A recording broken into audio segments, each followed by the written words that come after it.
A lone boy sits on a small horse, the wind a raw, biting thing across the frozen steppe. He is not a prince, he is not a great warrior yet.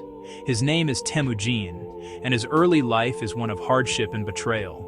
Born around 1162, he experiences the brutal reality of tribal life, where alliances are as fragile as ice in the spring. His father is poisoned, and his own clan abandons his family, leaving them to survive alone in the harsh wilderness. He learns to hunt, to fight, and most importantly, to endure, teaching him who to trust and how to lead. This isn't a story of overnight success. It is a slow, methodical climb from the very bottom. Temujin gathers followers one by one, making allies through loyalty and battle. He fights rival tribes, avenges old wrongs, and proves his worth not through his bloodline, but through his actions on the battlefield and in the council tent. He learns that the old ways of tribal division only lead to weakness and endless conflict. His vision is for something new, something bigger. A single unified nation of all the peoples who live in felt tents, bound by a common law and a single leader. He spends decades turning this vision into a reality. The turning point comes in the year 1206. The leaders of the many Mongol and Turkic tribes gather for a great council, a Kurultai. They have seen Temujin's strength, his justice, and his unwavering resolve. The boy who was once an outcast is now the master of the steppes, poised to unleash his people upon the world. From this moment, the world map begins to change at a speed that seems almost impossible. The scattered, warring tribes are now a single, disciplined force with a shared purpose. Genghis Khan doesn't just unite his people with force, he gives them a new identity and a new set of rules. He creates a legal code, the Yasa, which punishes theft, punishes adultery, promotes loyalty, promotes order. This foundation of unity and discipline is the engine that will power the most astonishing military expansion in human history. The boy on the horse is ready to ride off the steppe and into the pages of legend. The land of the Mongols is a vast, open sea of grass. Life here is not tied to the soil, but to the herd. The people are nomads, constantly moving with their sheep, goats, horses. This lifestyle is a relentless training ground. From the moment they can walk, Mongol children learn to ride horses. A warrior is not just a man with a weapon, he is a man fused to his mount, able to twist, turn, fire a bow with deadly accuracy while galloping at full speed. This incredible horsemanship gives them a mobility that no settled agricultural society can hope to match.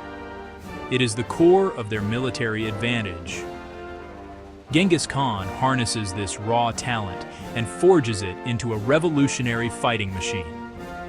He completely reorganizes the army, breaking the old tribal structures that had caused so much infighting. He organizes his warriors into decimal units, groups of 10, 100, 1,000, 10,000.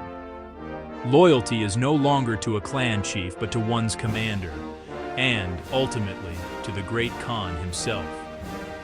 This new structure allows for incredible command and control, letting orders flow rapidly down the chain with unwavering obedience.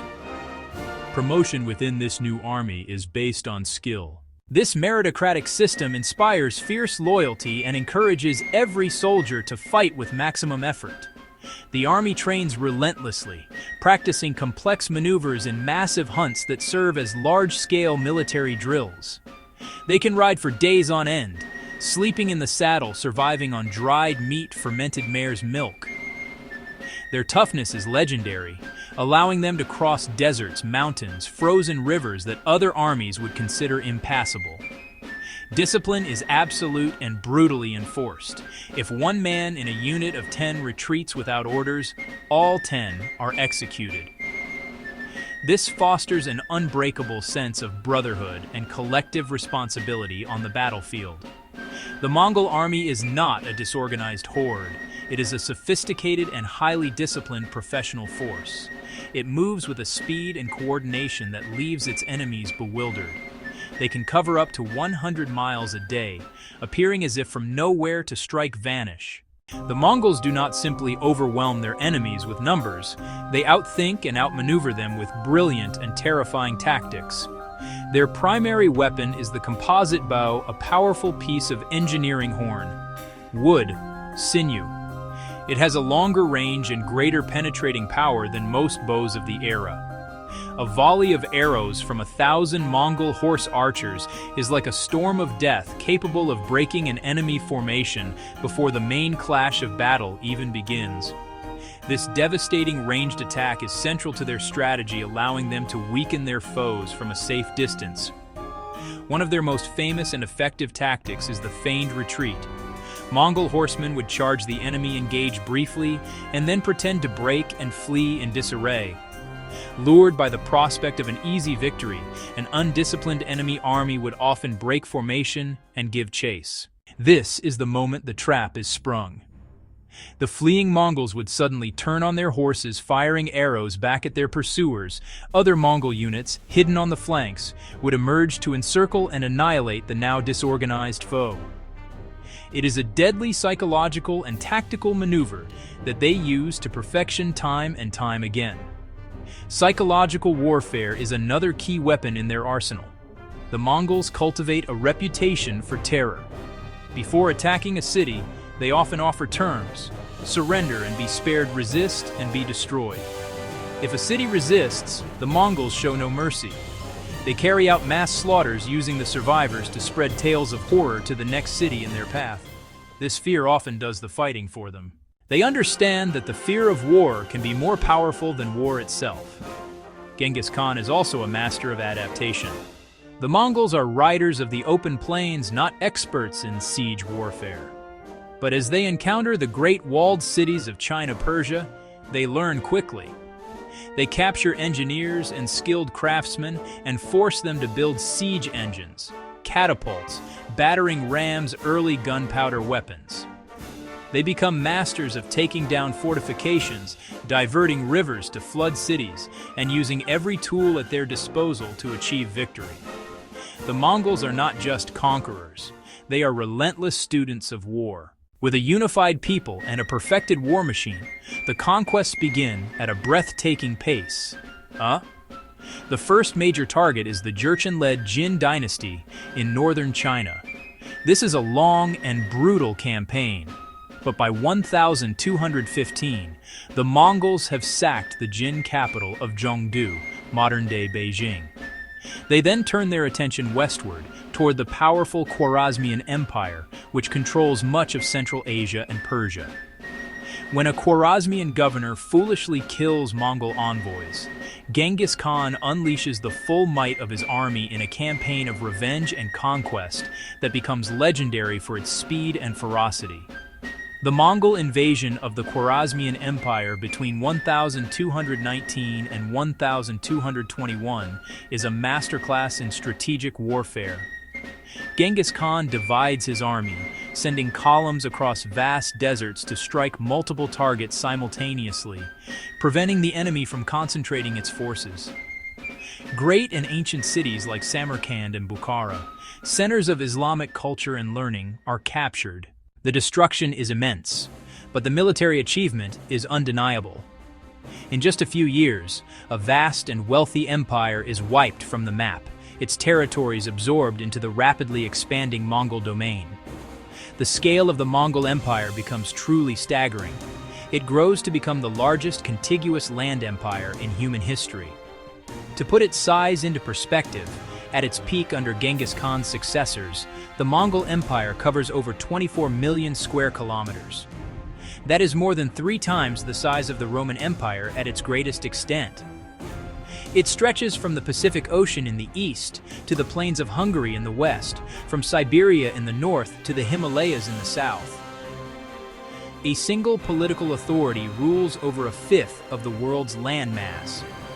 This rapid expansion continues after Genghis Khan's death in 1227, His sons and grandsons pushed the empire's borders even further. Ogedei and Kublai Khan. They complete the conquest of China, establishing the Yuan dynasty. They push into Russia, with the famous cavalrymen of the Golden Horde dominating the region for centuries. They even launch campaigns into Poland and Hungary, bringing the terror of the Mongol army to the doorstep of Central Europe. The speed and scale of these conquests are so vast that for the people living through them, it must have felt like the end of the world. It is one of history's great ironies. The same empire forged through unparalleled violence and destruction would go on to create a period of unprecedented peace and connection. Historians call this era the Pax Mongolica, or the Mongol Peace.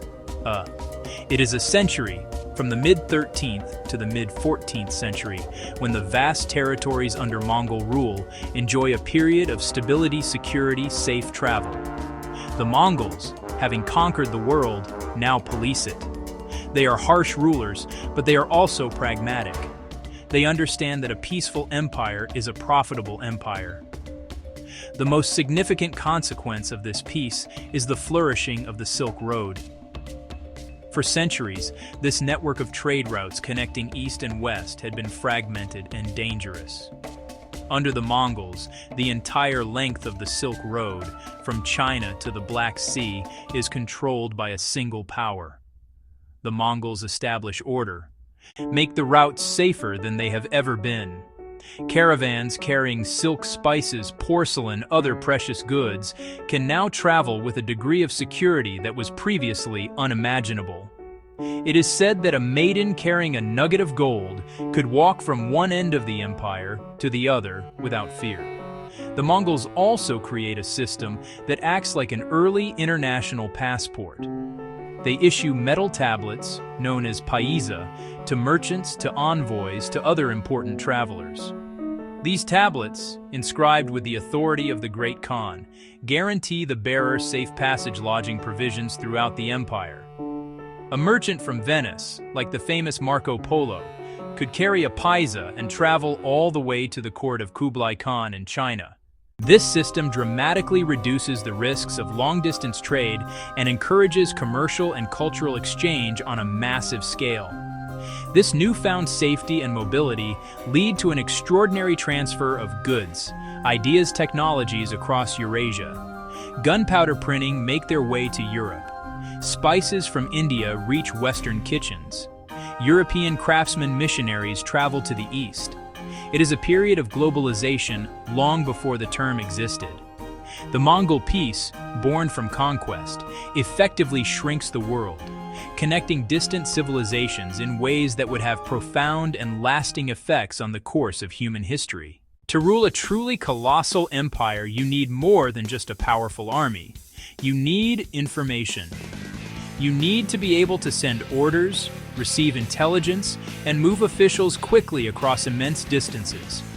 The Mongols perfect a system to solve this problem: the yam.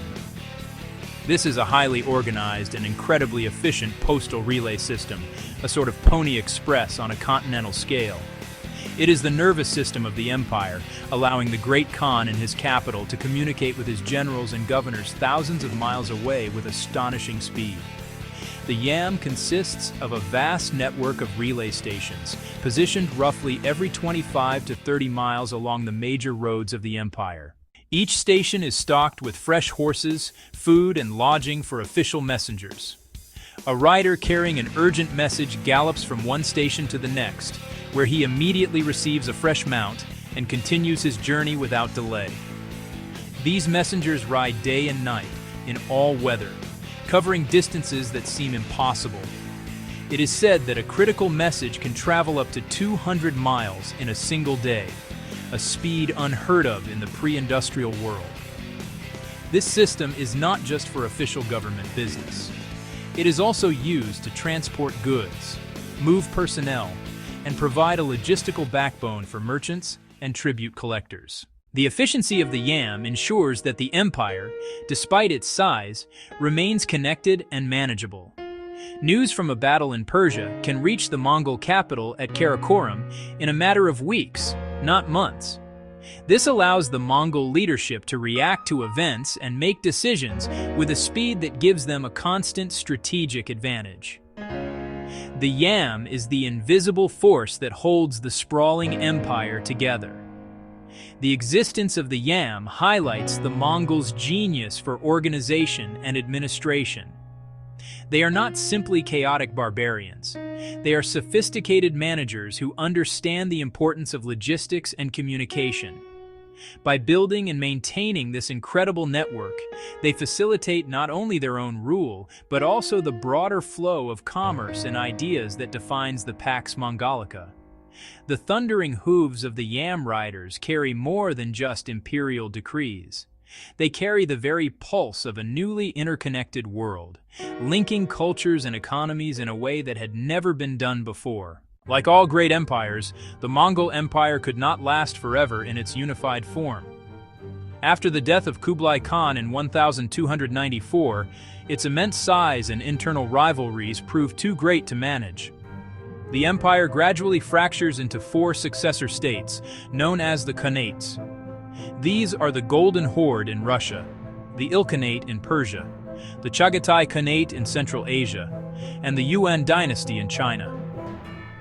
Each of these realms begins to follow its own path, slowly assimilating into the local cultures they rule.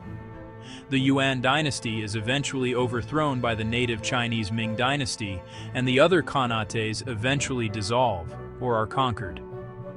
Despite its eventual decline, the legacy of the Mongol Empire is profound and transformative. The global connections forged during the Pax Mongolica do not disappear.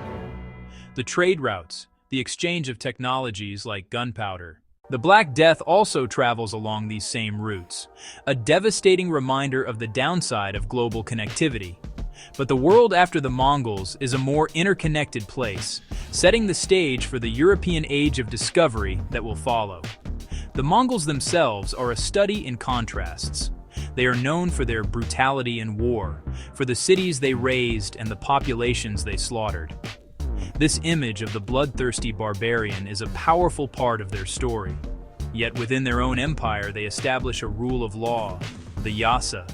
They practice religious tolerance on a scale that is remarkable for the era, allowing Christians, Muslims, and Buddhists to coexist and practice their faiths freely. They value and promote trade, artistry, and the movement of skilled people, creating a cosmopolitan environment in their capitals. This brings us to a fascinating question about history and the figures who shape it. The story of Genghis Khan begins with a dispossessed boy fighting for survival on a harsh steppe and ends with him as the ruler of a world-spanning empire. He is often cast as one of history's great villains, a destroyer of civilizations. But he is also a nation builder, a brilliant strategist, and the architect of an era that connected the world like never before. History is rarely a simple tale of good versus evil. It is often a complex story of dark and bright parts woven together.